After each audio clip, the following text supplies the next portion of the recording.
This is Philosophy 15, folks. I'm Robert Talese. I'm Scott Aiken. We are both philosophy professors at Vanderbilt University. These are 15-minute unscripted discussions. Today we're going to, this episode, we're going to have our second round on the trouble with pragmatism.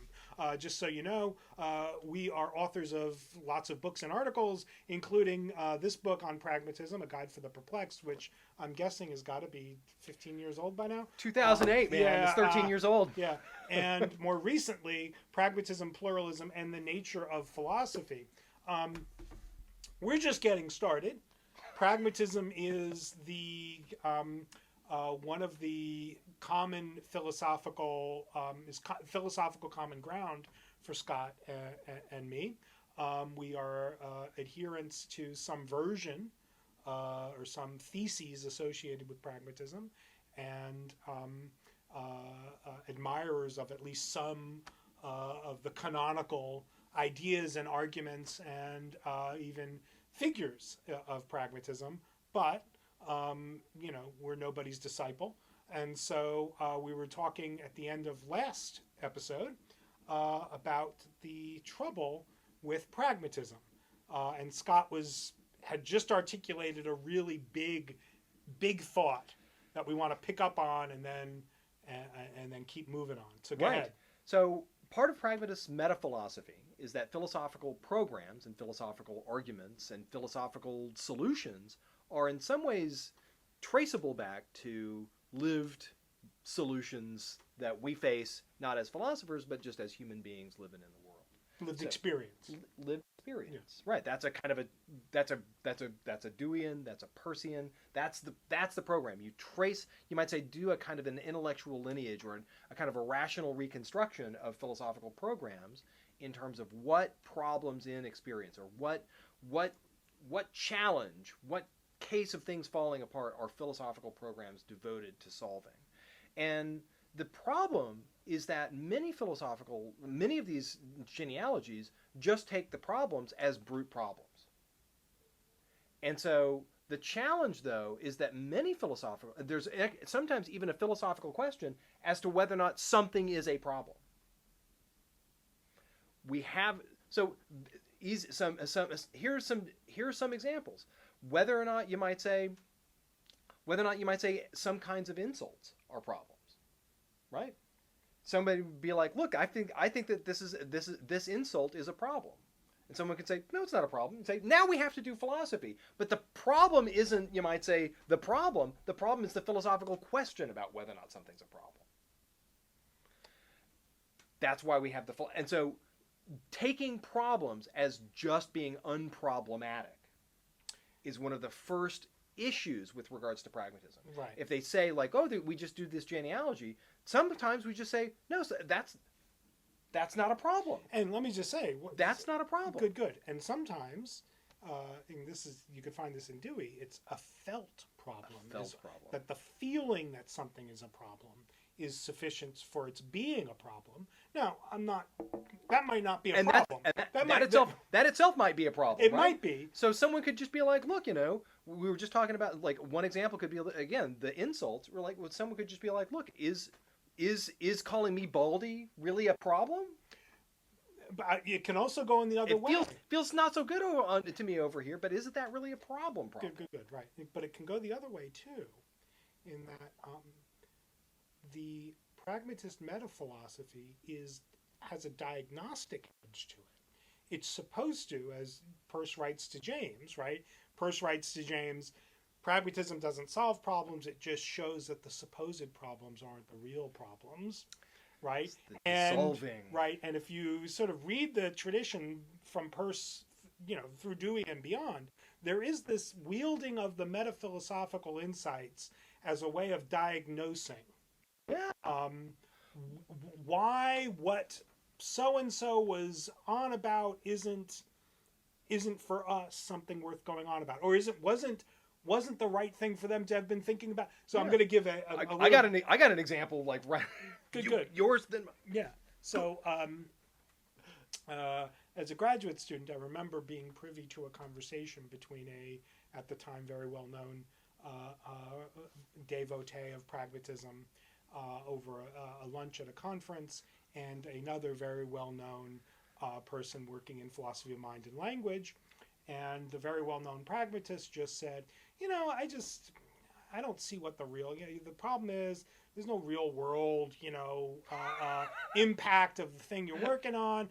I think philosophy needs to be engaged in real world problems, like what's the cash value, and said all of this very dismissively on the assumption that the philosopher of mind and language was going to respond with some metaphilosophical statement to the effect that, well, philosophical problems don't have to have real world consequences, don't have to be really engaged in the real world. I'm working on cognitive science and these problems about consciousness, and, just figuring those things out is what's important in philosophy sometimes.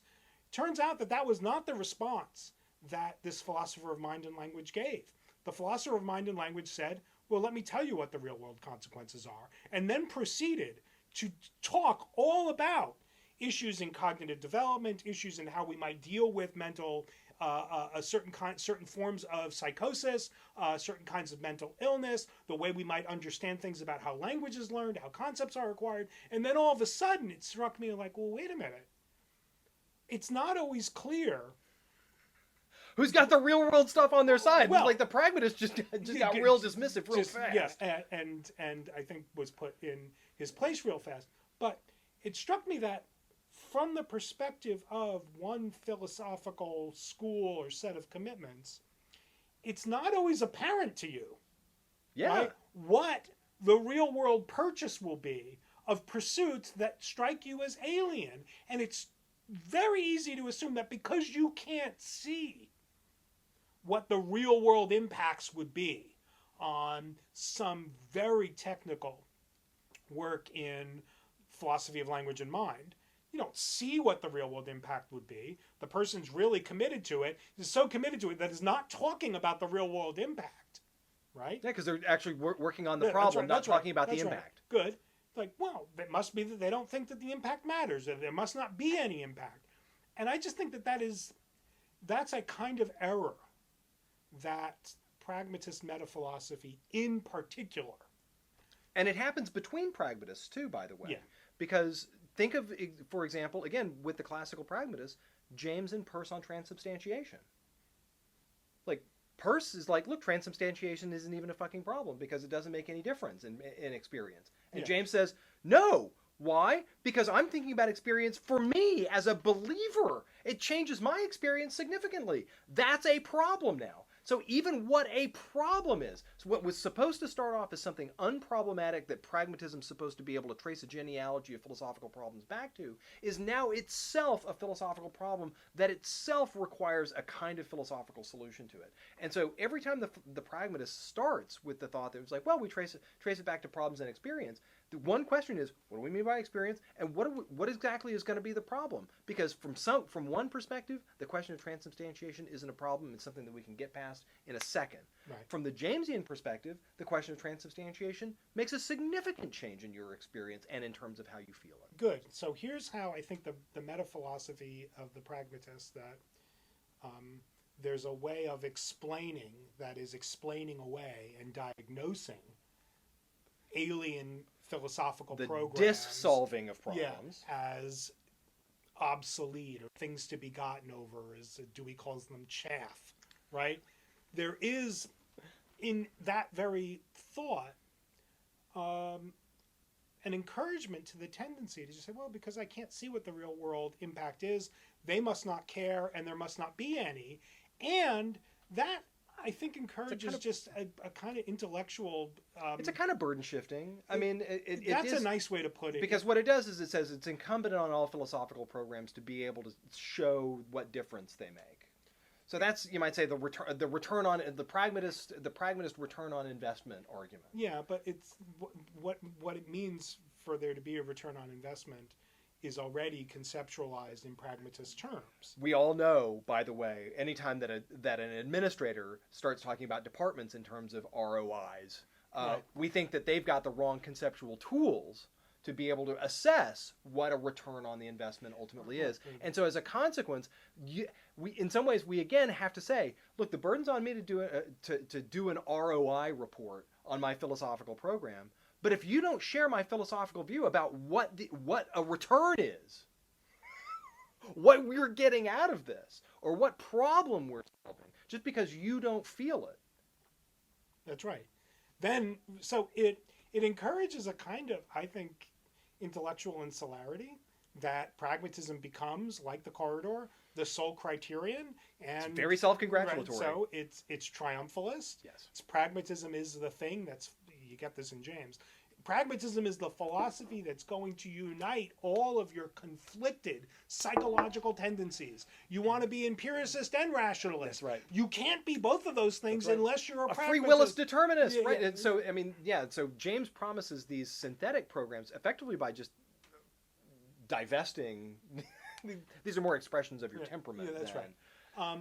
But it's also the kind of thought, like the Hegelian thought, that once you start seeing philosophical projects that look a little strange to you as occasions for metaphilosophical diagnosis. That's right. The diagnosis always takes the form of a kind of Foucauldian, there's something sinister, there's something to be explained away in this.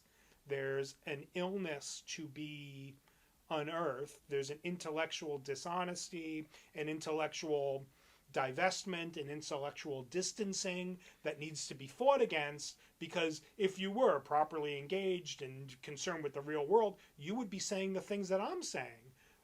But this in some ways makes Rorty then the truth of pragmatism. Exactly. This breaks... And that's the trouble with pragmatism. That's the trouble with pragmatism. Rorty was right. Right. Right. That Rorty was right about pragmatism, and that if pragmatism is the philosophical method, you just have to be a Rortyian. And so as a consequence, you have to... And so one of the challenges... I mean, one of the nice things about Rorty is that I think that he's pretty clear-eyed about what the stakes of his view really are. I mean, that's what liberal Ironism ultimately is. It's exactly it. Because nothing matters, but we'll be liberals. So good. That's a really, really nice connection, right? So the Hegelian truth of pragmatism is metaphilosophical ethnocentrism. Yes, that's exactly under the guise of right? being highly enlightened about the nature pluralism, of pluralism. Of I'm going to let the parapsychology people into a room in my hotel, right. and everybody's welcome, but everybody's answerable ultimately to these the criteria. rules I get to set. That's right. That again is the sort of the stipulating as to what the problems are. Once you stipulate what the fucking problems are, then a lot of other programs look pretty odious. That's right. And note, it's open to any philosophical project to say exactly the same thing about the metaphilosophy. And in fact, pragmatists typically criticize opposing or other philosophical projects for their methodological insularity and presumed hegemony. It's like, here's the trouble with the logical positivists. They just think everybody who's not a logical positivist is speaking nonsense. But that's what pragmatists do. It's exactly this. Well, pragmatism really is a kind of positivism, isn't it? I mean, isn't pragmatism really just a kind of... It's just... It's limbered up positivism. In its best forms, yes. Yes, and it's... Okay, folks. Philosophy 15, that was the trouble with pragmatism. We can go on, but I think we might want to... That would be the trouble with us if we continued. Yeah. Thank you.